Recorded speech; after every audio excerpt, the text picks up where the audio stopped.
Maximo TV. You wrote and directed this film. What inspired you to write this movie? It was you. It was you that inspired me.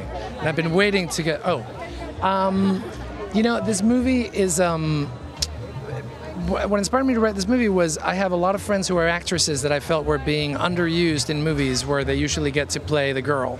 And in so many American movies, women are stuck doing that. They either play the nice girl or the bad girl.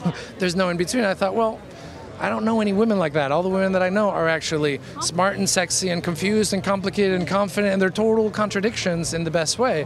And so I thought, well, why not make a movie that has a bunch of archetypes of these women and explore something that I find really interesting about women that's different than men, which is the way in which women bond with each other. So in the movie, for example, you can have a porn star and a businesswoman who have nothing to do with each other, but they get stuck in an elevator, and within 10 minutes they're telling each other the story of their lives, and they become lifelong friends. Guys don't bond like that. It takes longer for men to do that.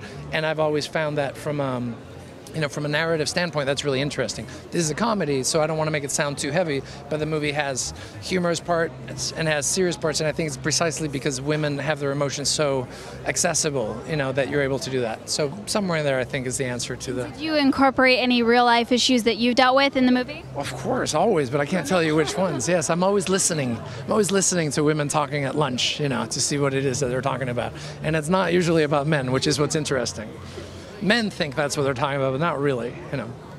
And when did you know that writing and directing was your thing?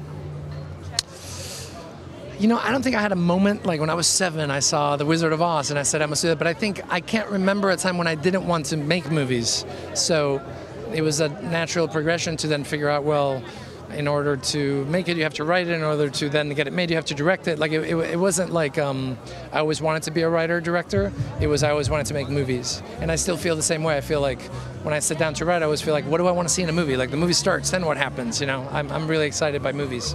And what's the most fulfilling thing making movies? Well, I mean, I think the right answer would be to see the public and how they react to the movie. But the truth is, making movies is really fun because if you've had a real job, and most people have, you know, all of a sudden you're being put in a position where you're getting paid to play, you know, and if you can remember that, you have to be serious and get it done in time and respect the money and all that, but it's kind of like being a kid again because you're running around with a gun going like, I'm the bad guy, you know, and it's really silly.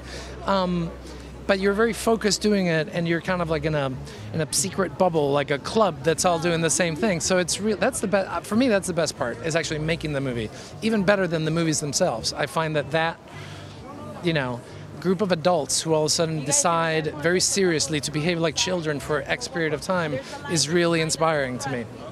Thank you so much, Sebastian. Absolutely. You're great. Thanks so much.